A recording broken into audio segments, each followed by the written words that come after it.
नमस्कार। हिंदी ज्ञान गंगा परिवार में आपका हार्दिक स्वागत है। आज हमारा विषय है विशेषण की अवस्थाएं। आइए विषय पर विस्तार से चर्चा करते हैं। विशेषण की अवस्थाएं किसे कहते हैं? संज्ञा शब्दों की विशेषता या तुलना करने को विशेषण की अवस्थाएं कहा जाता है। विशेषण की कुल 3 अवस्थाएं होती हैं। पहली अवस्था है मूलावस्था, दूसरी अवस्था है उत्तरावस्था और तीसरी जो अवस्था है वह है उत्तमा अवस्था।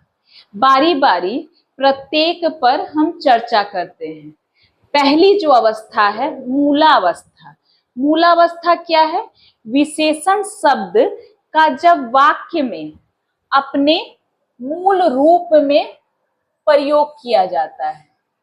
जब विशेषण शब्द वाक्य में अपने मूल रूप में प्रयुक्त होता है तो वह उसकी मूलावस्था मानी जाती है। इस अवस्था में विशेषण जो शब्द है वह अपनी मूल अवस्था में रह रहा है, उसमें कुछ भी परिवर्तन नहीं होता है और इस अवस्था में संज्ञा शब्दों की तुलना किसी अन्य संज्ञा या सर्वनाम शब्दों से नहीं की जाती है। केवल मात्र किसी एक वस्तु या व्यक्ति की विशेषता बतलाई जाती है। एक उदाहरण के माध्यम से इसको समझते हैं। राम एक अच्छा लड़का है। राम अच्छा तो है, वो लड़का तो है, लेकिन अच्छा लड़का है। यहाँ पर किसी दूसरे व्यक्ति से उसकी तुलना नहीं की गई है, तो यह हुई मूलावस्था, विशेषण की मूल अवस्था। यहाँ पर तुलना नहीं है, इसको ध्यान में रखना है। आगे बढ़ते हैं। उत्तरावस्था। उत्तरावस्था क्या है, इसकी क्या विशेषता है देखते हैं। यहाँ पर 2 व्यक्ति या वस्तु की तुलना की जाती है। वाक्य में विशेषण शब्द जब प्रयुक्त होता है तो वो इसलिए आता है ताकि 2 व्यक्ति या वस्तु की तुलना कर सके। इसे हम एक उदाहरण के माध्यम से समझेंगे। क्या है? राम राज से अच्छा लड़का है। से का प्रयोग यहाँ किया गया है। यह तुलना करने के लिए किया गया। किन 2 लोगों में? राम और राज में, इन 2 लोगों में तुलना की गई है। राम राज से अच्छा लड़का है, यहाँ तुलना है। तो उत्तरावस्था में 2 व्यक्ति या वस्तु की तुलना की जाती है। यहाँ केवल विशेषता नहीं बतलाई जा रही, यहाँ साथ ही साथ तुलना भी की जा रही है और वाक्य में विशेषण शब्द जो है वो तुलना करने के लिए प्रयुक्त होता है। तो यह हो गई उत्तरावस्था।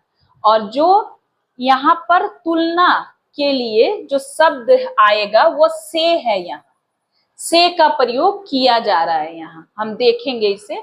राम राज से अच्छा लड़का है। आगे देख रहे हैं। आगे क्या है? उत्तमावस्था। उत्तमावस्था में क्या है? 2 से अधिक व्यक्ति या वस्तु की तुलना की जाती है। यहाँ देखिए क्या है? अनेक में से, अनेक व्यक्ति या वस्तु में से किसी एक की श्रेष्ठता या हीनता प्रकट करने के लिए जब वाक्य में विशेषण शब्द का प्रयोग होता है तो वह उसकी उत्तमावस्था मानी जाती है। इस अवस्था में 2 से अधिक की तुलना की जाती है। क्या होंगे वो? व्यक्ति या वस्तु 2 से अधिक होंगे, इसको ध्यान रखना है। और उनमें से किसी एक की श्रेष्ठता बतलाई जाएगी या फिर उसकी हीनता, उच्चतम स्तर में उसे ले जाया जाएगा या निम्नतम स्तर में लाया जाएगा। और ये काम एक विशेषण शब्द करता है। इसे एक उदाहरण के माध्यम से हम समझ सकते हैं। राम सबसे अच्छा लड़का है। यहाँ एक शब्द का प्रयोग किया गया है, तुलना सूचक शब्द है सबसे। राम सबसे मतलब जितने भी लड़के हैं उन सब से अच्छा लड़का है, यहाँ राम की श्रेष्ठता बतलाई गई है, तो यह हो गई उत्तमावस्था।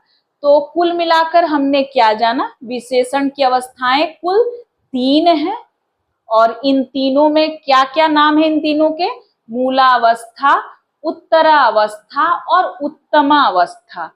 और पहले मूलावस्था में किसी की तुलना किसी से भी नहीं की जाती, किसी भी संज्ञा शब्द, संज्ञा या सर्वनाम की तुलना किसी अन्य संज्ञा या सर्वनाम शब्द से नहीं की जाती है, केवल उनकी विशेषता बतलाई जाती है मूलावस्था में।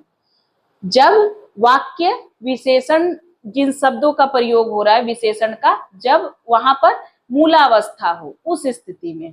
उत्तरावस्था में तुलना की जा रही है, दो व्यक्ति या वस्तु की तुलना की जाएगी इस अवस्था में, और इसीलिए विशेषण का प्रयोग भी होता है। उत्तमावस्था, यहाँ पर 2 से अधिक होंगे, अनेक में से किसी एक की श्रेष्ठता या हीनता को प्रकट करने के लिए विशेषण शब्द का प्रयोग किया जाता है उत्तमावस्था में। तो उम्मीद है आज की कक्षा आपको समझ में आई होगी। किसी भी प्रकार की संशय या दुविधा हो तो आप हमें अवश्य कमेंट बॉक्स में सूचित करें। धन्यवाद।